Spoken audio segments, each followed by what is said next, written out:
Para Sudaners, kumaha kabarna? Damang sadena dengan saya si Otong kembali lagi di channel Ningali Film. Pada episode kali ini, kita akan melanjutkan alur cerita dari film Irama Cahaya untuk bagian yang ke-8. Dan tidak usah berlama-lama lagi, mari kita mulai ceritanya.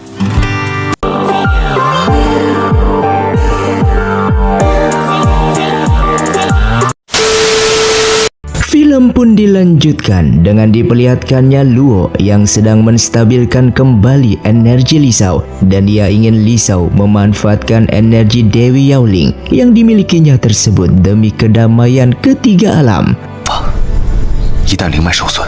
Setelah semua selesai, Luo lalu meminta untuk Lisao melatih teknik roda spiritual milik Dewa Yaoling secara perlahan.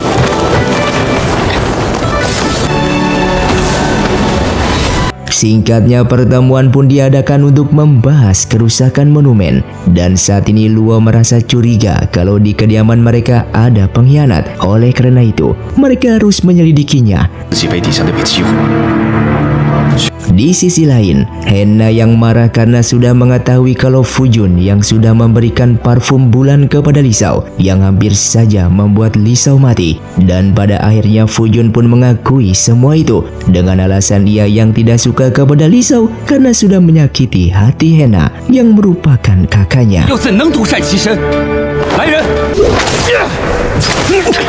Sedangkan Wang Xiu merasakan kedatangan seseorang dan melihat Bai Feng yang pergi ke istana klan air. Lalu ia pun memberitahukan hal itu kepada Ningke karena ia yang tahu kalau selama ini Ningke yang dekat dengan Fujun. Setelah mendengar itu, ia pun meminta bantuan kepada Hena untuk melakukan penyelidikan terhadap Fujun dengan memintanya sedikit esensi milik Hena agar ia bisa bersembunyi dan mengikuti kemana Fujun akan pergi. Lalu ia pun berhasil mengikuti Fujun yang sedang melakukan rencana jahatnya dengan Bai Feng agar Luo dan Lisao bisa celaka. Dengan mendengar hal itu membuat Ningke menjadi terkejut dan tidak akan membiarkan Luo yang merupakan kakaknya itu terluka oleh Fujun. Setelah itu ia pun menceritakan semuanya kepada Hena tentang apa yang ia dengar sebelumnya, dan ia sangat marah sekaligus kecewa terhadap Fujun yang selama ini ternyata Fujun kembali membohonginya, dan ia kira sikap Fujun yang sudah berubah. Dengan mendengar hal itu, Hena pun meminta maaf apa yang sudah Fujun lakukan, namun Hena tidak akan memaafkannya kali ini karena apa yang Fujun lakukan saat ini sudah melewati batas. Sedangkan Linky yang merasakan kedatangan penyusup di monumen, namun ketika penjaga datang, ia malah dituduh sebagai pengkhianat, dan Linky pun dibawa ke istana Litian untuk diadili. Fujun yang melihat kedatangan Ningke ke sini, ia pun langsung menghampirinya. Namun tiba-tiba Hena pun datang ke sana dan langsung memberikan hukuman kepada Fujun karena bertindak sudah di luar batas.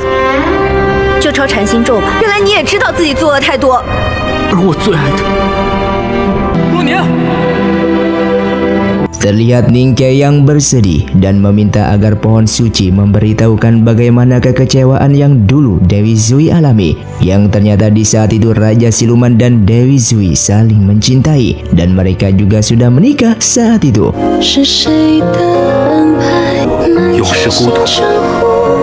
Setelah tahu kisah cinta mereka berdua, Ningke pun menjadi penasaran bagaimana kutukan klan air itu bisa diberikan. Yang ternyata di saat itu Dewa Yao Guang sangat marah karena tahu kalau adiknya telah mati. Sehingga ia pun memberikan kutukan kepada mereka semua untuk selalu bergantung kepada air. Dan kutukan itu hanya bisa dilepaskan oleh dirinya atau pewaris dari Dewi Zui.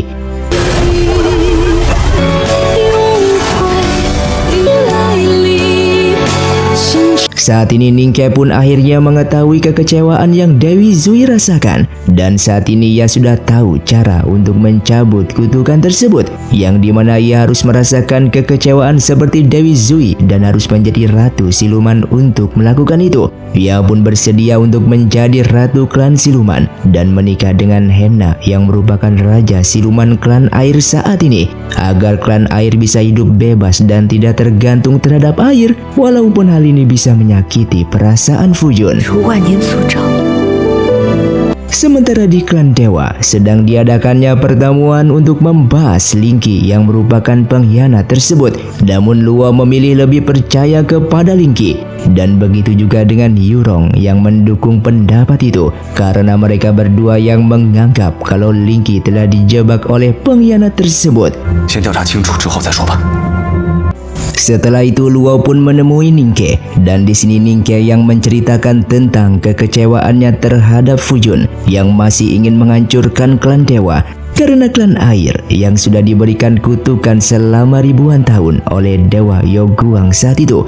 Maka dari itu ia yang ingin membuat klan air terbebas dari kutukannya dengan cara ia akan menjadi ratu siluman klan air dengan menikahi Hena, karena hanya dengan cara inilah kutukan tersebut bisa hilang. Namun di sini Luo tidak menyetujuinya, dan sebagai sang kakak ia berharap Ningke yang menikah dengan orang yang dicintainya.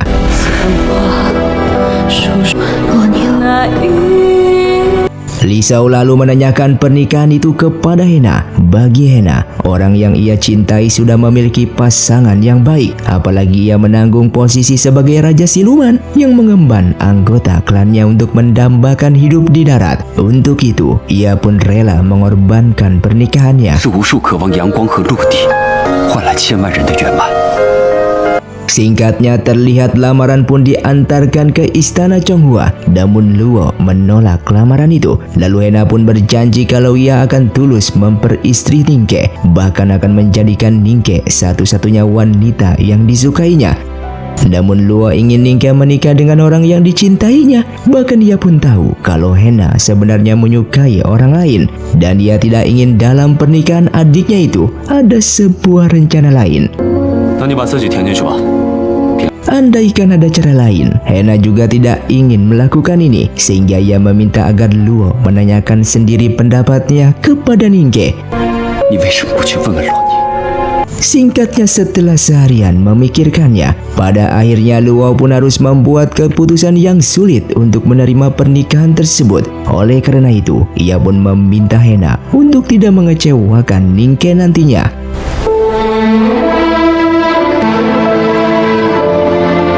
Setelah itu persiapan pernikahan pun diadakan di istana klan air. Meskipun begitu, Hena yang selalu khawatir dengan keadaan Fujun yang saat ini sedang dalam keadaan terkurung, ia juga merasa bersalah terhadap adiknya atas pernikahan ini, dan ia pun berjanji akan memberikan penjelasan kepada Fujun setelah kutukan klan mereka menghilang.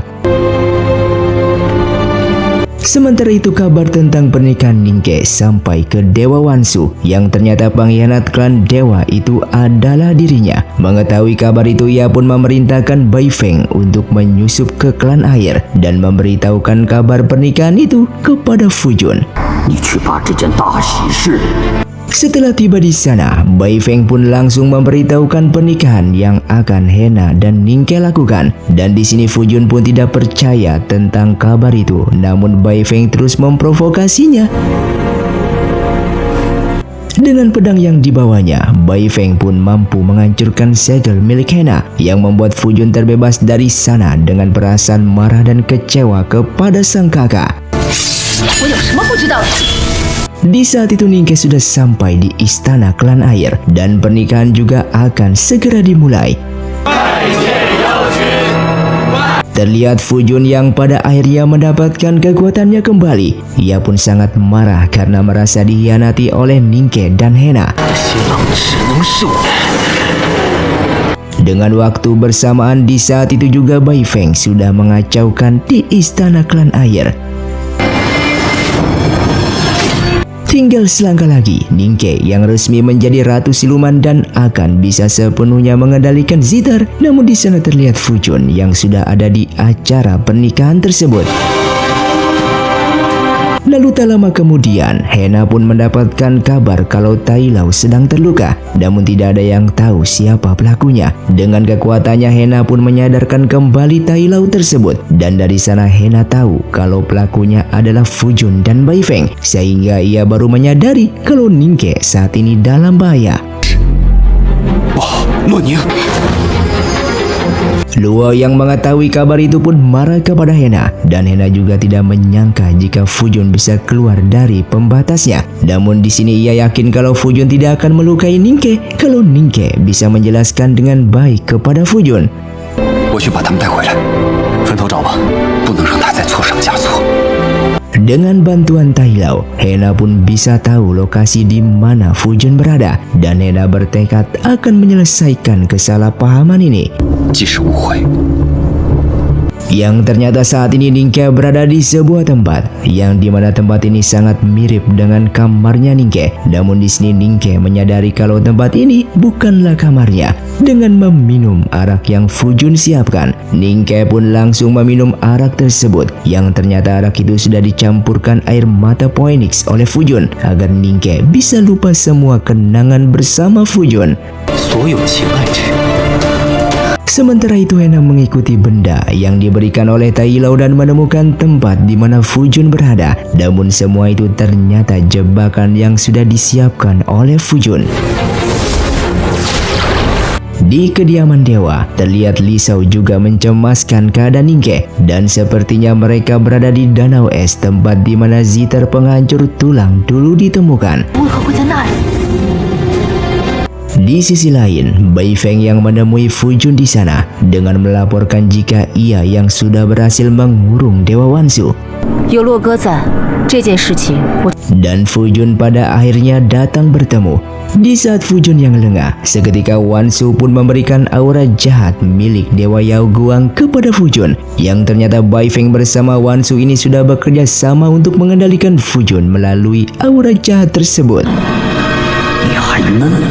Dan tak lama kemudian, Luo bersama Hena pun menemukan mereka. Mengetahui Luo datang ke sini, Wansu pun berpura-pura diserang oleh aura jahat milik Fujun. Terlihat Fujun yang dikendalikan oleh aura jahat tersebut, sehingga pertarungan pun terjadi. Lalu Fujun yang berniat ingin membunuh Luo. Tiba-tiba Ningke pun datang ke sana dan menghentikan serangan Fujun tersebut, yang membuat Ningke pun terluka parah. Kemudian Ningke pun meminta agar sang kakak ini tidak menyakiti Fujun. Sebelum mati ia pun mengatakan atas nama Dewi Zui, ia memaafkan atas kesalahan Raja Siluman beserta semua warga klan Siluman Air, dan ia akan mencabut kutukan tersebut.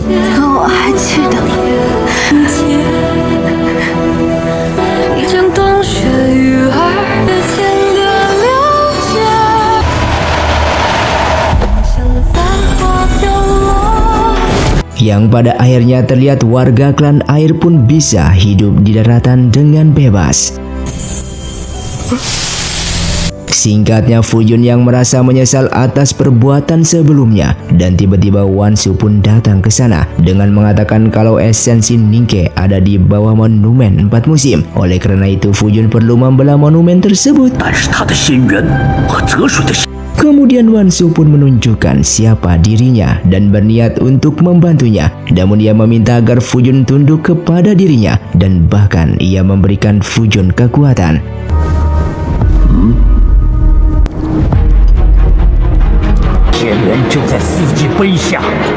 Setelah itu Hena pun mendengar Fujun yang sedang kesakitan. Lalu ia pun mencoba untuk memulihkannya, namun aura jahat tidak bisa dikeluarkan. Lalu Fujun menjelaskan kalau ia yang sudah menyerahkan diri kepada Dewa Yao Guang.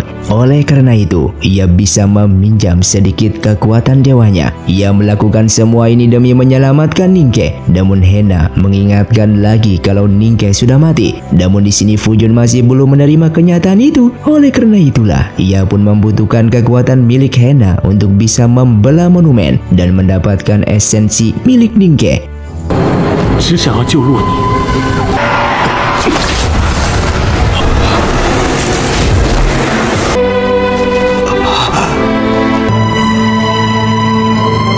Singkatnya ia pun mengumpulkan semua siluman yang tunduk kepada Hena dengan mengatakan kalau saat ini Hena tidak memiliki kekuatan lagi. Oleh karena itu, ia yang saat ini akan memimpin klan air ini.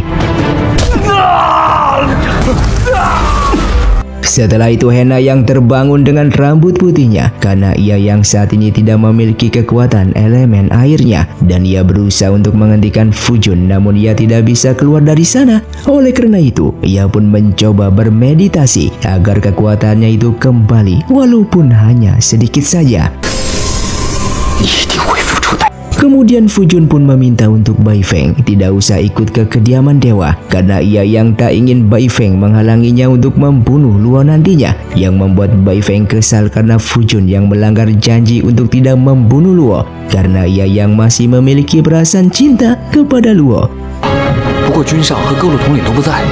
Sedangkan di klan dewa terlihat Lingqi yang merasakan ada penyusup yang datang. Ia pun langsung keluar untuk menangkapnya. Namun ternyata yang ia lihat di sana adalah Dewa Wansu. Ia pun tidak menyangka kalau Dewa Wansu bisa melakukan ini. Hingga datanglah Fujun dengan mudah menumbangkan Lingqi di sana. Terlihat semua penjaga istana klan dewa merasakan terjadi sesuatu dengan monumen. Luo pun yakin sudah ada yang mengacaukan sumber energi segel di sana. Lalu datanglah laporan di mana para siluman menyerang kediaman dewa. Lalu ia pun memerintahkan lainnya untuk pergi menghalang, sedangkan ia akan menahan monumen tersebut sehingga pertarungan pun terjadi.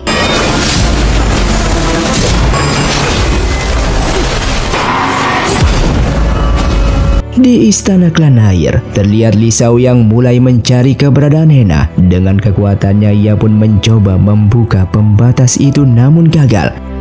Hingga datanglah Bai Feng ke sana yang ingin membantu dan ia pun menjelaskan apa yang sudah Fujun lakukan kepada Hena serta rencananya untuk menjebak Luo. Oleh karena itu, Bai Feng pun bersedia untuk membantu Li Shao.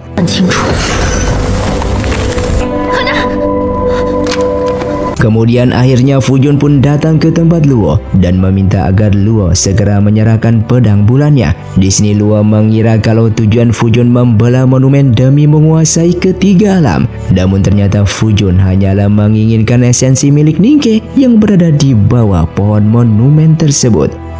Kemudian datang Wansu yang ingin membantu Luo dan di saat itu juga Bai Feng yang sudah tiba di kediaman klan dewa langsung menghentikan siluman menyerang. Setelah itu Li Shao juga sudah sampai di sana untuk mencari Luo. Dengan mengetahui kalau Luo sedang bersama Wansu, ia pun langsung memperingati Luo untuk berhati-hati kepadanya. Namun semuanya sudah terlambat sehingga pertarungan pun terjadi.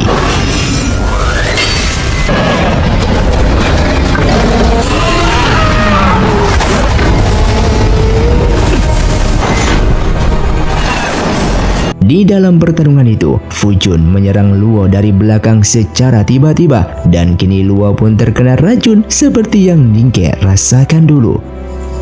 Lalu Fujun pun pada akhirnya sudah mendapatkan pedang bulan tersebut dan langsung membelah monumen itu.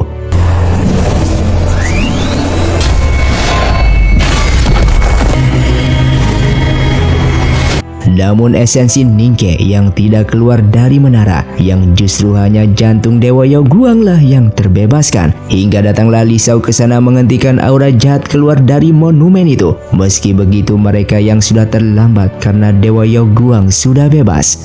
Dengan mengetahui hal itu, Qiu Xian pun menyarankan menggunakan formasi silun untuk membasmi aura jahat tersebut dan membuat jantung milik Dewa Yao Guang itu menyatu dengan Luo, dan Qiu Xian pun berniat akan menjadi inti dari formasi tersebut. Terlihat formasi silun akhirnya dimulai, namun aura jahat di sana tidak akan membiarkan mereka begitu saja, dan sampai akhirnya penyatuan jantung milik Dewa Yao Guang kepada Luo pun selesai. Yang membuat Dewa Wansu yang memiliki kekuatan aura hitam pun mati di sana karena jantung milik Dewa Yao Guang saat ini berada di tubuh Luo. Bahkan monumen yang terbelah pun kembali tertutup. Namun Qiu Xian yang sudah berkorban menjadi inti formasi itu justru harus meninggalkan mereka semua karena ia yang sebentar lagi akan menjadi batu.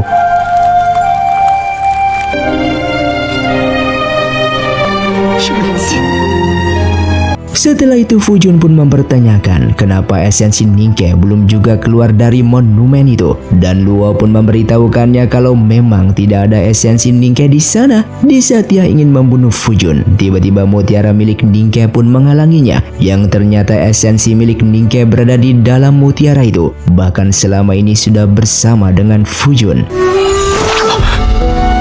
都在如意珠里。 倒影思念飞我在空后面。 Hingga sampai akhirnya Fujun pun harus mendapatkan hukuman di penjara kolam tulang. Setelah itu Luo pun kembali bermeditasi, namun tiba-tiba Dewa Yaoguang berada di hadapannya dan akan mengendalikan tubuh Luo untuk saat ini. 身体来到这个世界上， Singkatnya Luo bersama Li Shao pun akan menikah. Namun di sini Li Shao tidak tahu kalau Luo yang saat ini sudah dikendalikan oleh Dewa Yaoguang sepenuhnya.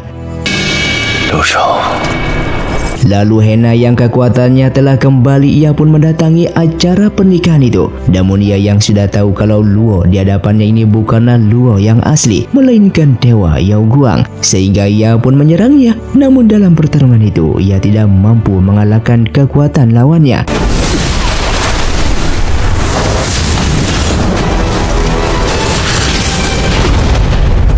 Dengan mendengar keributan, terlihat Li Shao pun dengan segera melihatnya, yang ternyata Hena yang sudah dalam keadaan sekarat dan mati di sana. 还想听你的话。 不要召唤你，我只要你好好的和回首问我，一半心一半以后需要我的时候，只要喊一声我的名字。 Lalu Fujun yang sudah menjalani hukumannya pun kembali ke istana klan airnya, dan di sana ia merasa bersedih di saat mengetahui sang kakak yang mati, yang membuat Fujun menyesal karena telah membuka segel dari monumen itu, yang membuat Dewa Yaoguang kembali bebas dan justru membunuh kakaknya ini. 他们一死一灭，就是他们的一线希望。 Kemudian Li Shao yang menyadari kalau Dewa Yaoguang yang sudah menguasai tubuh Luo, ia pun langsung menyerangnya, sehingga pertarungan pun terjadi.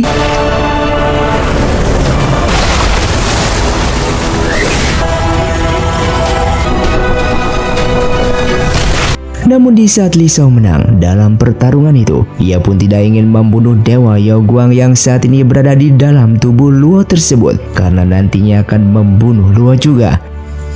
你深知我， Dikarenakan Li Shao merupakan pewaris Dewi Yaoling, yang dimana Dewi Yaoling memiliki kekuatan Yang, dan sementara Dewa Yaoguang memiliki kekuatan Yin, sehingga ia akan menyerap seluruh aura jahat Dewa Yaoguang yang berada di dalam tubuh Luo. Dan di saat itu juga ia harus mengorbankan dirinya demi keselamatan Luo dan kedamaian ketiga alam, yang membuat Luo sangatlah bersedih karena kehilangan wanita yang ia cintai selama ini demi menyelamatkan dirinya sendiri.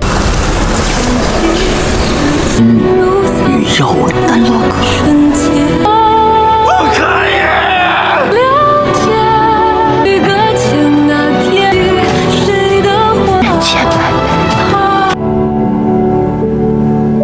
Dan singkatnya ribuan tahun kemudian, terlihat Luo yang masih bersedih dan menunggu adanya keajaiban supaya ia bisa bertemu kembali dengan Li Shao. Namun penantiannya itu hanya sia-sia karena Li Shao tidak akan kembali. Dan film pun tamat. Terima kasih untuk kalian yang sudah mengikuti dan menonton film ini dari awal hingga akhir. Kalian sangatlah luar biasa. Buat kalian yang mau request film selanjutnya, silahkan komentar di bawah ini. Sampai jumpa di video selanjutnya. Saya pamit undur diri ningali film. Saya Otong undur diri dan salam Sundaners.